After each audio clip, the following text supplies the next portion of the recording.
Hello students, welcome to my channel. इस video में हम एक्सरसाइज 1.3 क्लास 9th NCERT की प्रॉब्लम नंबर 4 और 5 को डिस्कस करेंगे। तो आइए शुरू करते हैं। तो क्वेश्चन नंबर 4 है, express 0.99999 in the form P/Q। Are you surprised by your answer? With your teacher and classmate discuss why the answer makes sense. तो सबसे पहले हमें क्या करना है, 0.999 को P/Q के फॉर्म में कन्वर्ट करना है और उसके बाद जो हमारा आंसर आएगा उसको हमने एनालाइज करना है कि किस तरीके से जो हमारा आंसर है वो सही है। तो सबसे पहले हम इसको कन्वर्ट कर लेते हैं। तो आप x की वैल्यू को मान लीजिए कि वो 0.999 के बराबर है। तो यहाँ पे ये इस तरीके से है क्योंकि 0.9 बार भी जिसको हम बोल देते हैं।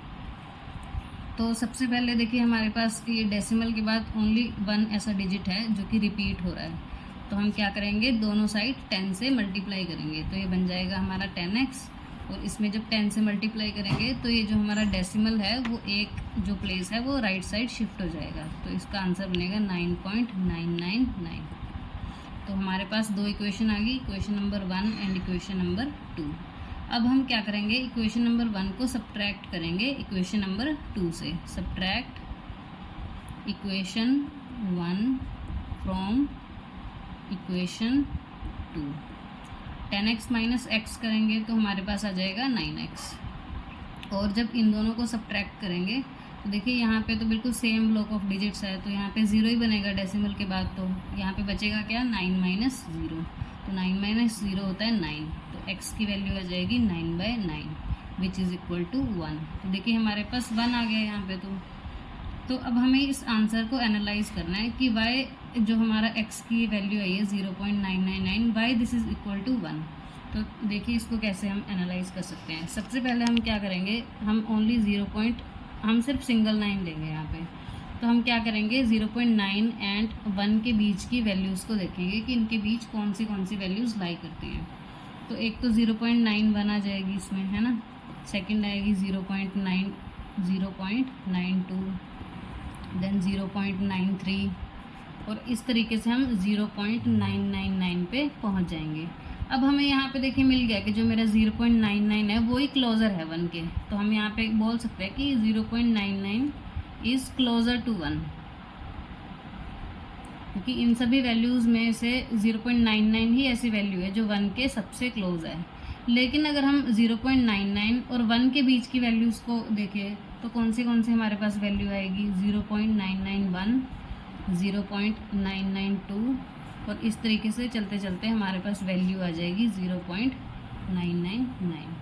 तो अब हम बोल सकते हैं कि जो हमारा 0.999 है वो क्लोज़र है, इज़ क्लोज़र टू 1। तो फिर से जब हम इन दोनों के बीच की वैल्यूज़ को कैलकुलेट करेंगे तो लास्ट में हमारे पास 4 टाइम्स 9 आ जाएगा यहाँ पे। तो इस तरीके से ये जो प्रोसेस है वो कंटिन्यू चलता रहेगा। तो इसीलिए हम ये चीज़, इस प्रोसेस को देख के हम ये चीज़ प्रूव कर सकते हैं कि जो हमारा 0.9 बार है, मतलब 9 इनफाइनाइट टाइम्स तक आगे चलते जा रहा है, तो वो हमेशा क्लोज़र रहेगा 1 के। तो इसीलिए जो हमारी इसकी वैल्यू आएगी वो 1 के इक्वल आई है जब हमने इसको P/Q की फॉर्म में कन्वर्ट किया। तो ये प्रॉपर इसका एनालाइज था कि क्यों हमारा जो आंसर है वो 1 आ गया और क्यों ये करेक्ट आंसर है। तो आइए चलते हैं क्वेश्चन नंबर 5 पे। What can the maximum number of digits be in the repeating block of digits in the decimal expansion of 1/17? Perform the division to check your answer। तो हमें क्या करना है, सबसे पहले तो हम इसकी डिवीज़न परफॉर्म करेंगे ताकि हमें पता चले कि जो हमारा आफ्टर डेसिमल है वो कौन से डिजिट हैं वो रिपीट कर रहे हैं और कितना ब्लॉक ऑफ डिजिट है कि जो रिपीट करेगा। तो आइए चलते हैं, इसको डिवीज़न को कर लेते हैं। 1 और ये हमारे पास आ गया 17। तो सबसे पहले ये 0 पे ही जाएगा, यहाँ पे 1 रिमाइंडर आ गया और यहाँ पे भी हमारे पास स्टार्टिंग में 1 ही था। तो 1 के बाद हमने जैसे 0 ली तो हमारा ये वाला जो लूप है ये बार बार अब रिपीट करने लग जाएगा यहाँ से इसके बाद। तो हमारे पास ये सारे जो डिजिट हैं, ये पूरा जो ब्लॉक ऑफ डिजिट्स है वो इसके बाद वापस रिपीट रहेगा। तो देखिए इसके काउंट कर लेते हैं, हमारे पास आफ्टर डेसिमल कितने डिजिट हैं, 1 2 3 4 5 6 7 8 9 10 11 12 13 14 15 16। तो हमारे पास 16 ऐसे डिजिट्स आए हैं जो कि बार बार रिपीट कर रहे हैं, तो इसका जो आंसर होगा वो हमारा आएगा 16, कि 16 ऐसे जो नंबर्स हैं वो हमारे पास रिपीट करेंगे। Thank you guys, that's it for this video. Please like, share and subscribe to my channel. That's all for this video.